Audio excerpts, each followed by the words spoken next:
আমাদের মহান নেতা জাতির পিতা বঙ্গবন্ধু শেখ মুজিবুর রহমানকে স্মরণ করে তাঁর অসমাপ্ত আত্মজীবনী পড়া শুরু করছি।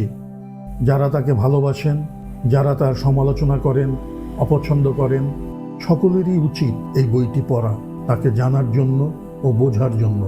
তার সমাজ ভাবনা, রাজনীতি ভাবনা ও বিশ্ব ভাবনার যৎসামান্য পরিচয় পাব এই বইয়ে। আশা করি সবাই সঙ্গে থাকবেন।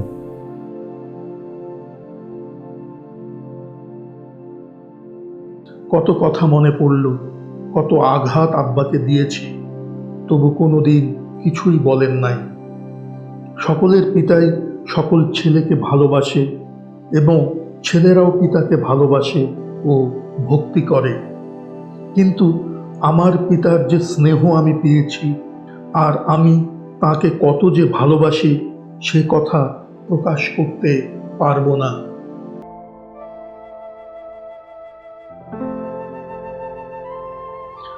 ভোরবেলা পাটগাতি স্টেশনে স্টিমার এসে পৌঁছালো।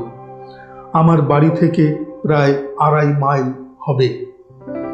স্টেশন মাস্টারকে ও অন্যান্য লোকদের জিজ্ঞাসা করলাম তারা কিছু জানে কি না আমার আব্বার কথা। সকলেই এক কথা বলে, আপনার আব্বার খুব অসুখ শুনেছি। নৌকায় গেলে অনেক সময় লাগে। মালপত্র স্টেশন মাস্টারের কাছে রেখে হেঁটে রওনা করলাম। মধুমতি নদ পার হতে হলো। সোজা মাঠ দিয়ে বাড়ির দিকে রওনা করলাম। পদঘাটের বালাই নাই, সোজা চষা জমির মধ্য দিয়ে হাঁটলাম। বাড়ি পৌঁছে দেখি আব্বার কলেরা হয়েছে, অবস্থা ভালো না। ডাক্তার আশা ছেড়ে দিয়ে বসে আছে। আমি পৌঁছেই আব্বা বলে ডাক দিতেই চেয়ে ফেললেন। চক্ষু দিয়ে পানি গড়িয়ে পড়ল কয়েক ফোঁটা।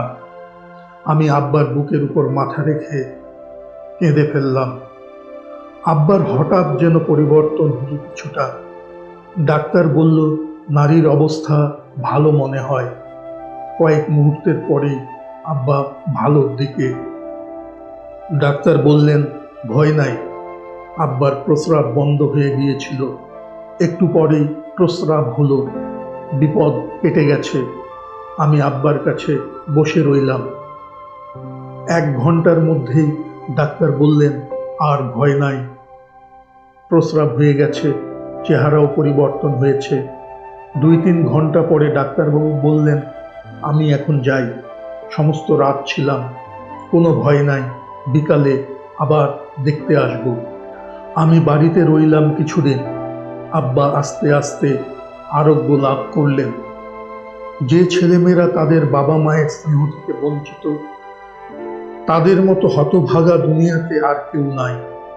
আর যারা বাবা মায়ের স্নেহ আর আশীর্বাদ পায়, তাদের মতো সৌভাগ্যবান কয়জন।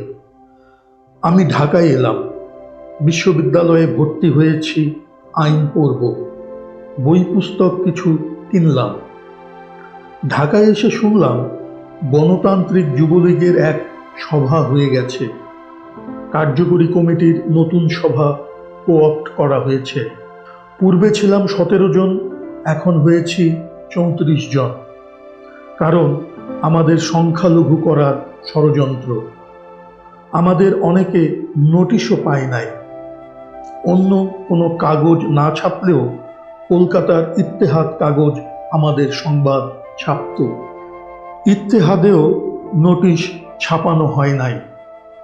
আমি আপত্তি তুললাম এবং বললাম 17 জন সদস্য কেমন করে আরো 17 জন কোঅপ্ট করতে পারে।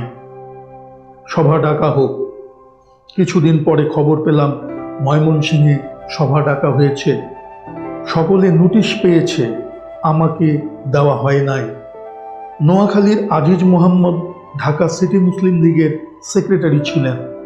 তিনি নোটিশ পেয়ে আমাকে বললেন আগামী দিনই সভা হবে সকাল 9টায়। দেখলাম আমরা 3 জন সভ্য ঢাকায় আছি। আজিজ সাহেব, ঢাকার শামসুল হুদা সাহেব এখন কনভেনশন মুসলিম লীগ করেন, ও আমি ঠিক করলাম তিনজনই যাব এবং বাধা দেব। অন্য কোনো জেলায় খবর দেওয়ার সময় হবে না। রাতেই আমাদের রওনা করতে হবে, কারণ একটা মাত্র ট্রেন ছাড়ে রাত 10টায়। ভোর 3টায় পৌঁছায় ময়মনসিংহ। ভোর পর্যন্ত আমরা স্টেশনেই ছিলাম। হক সাহেবের কোনো খবর নাই, তিনি সভায় আসেন নাই। আমরা সভায় উপস্থিত হলাম এবং বৈধতার প্রশ্ন তুললাম।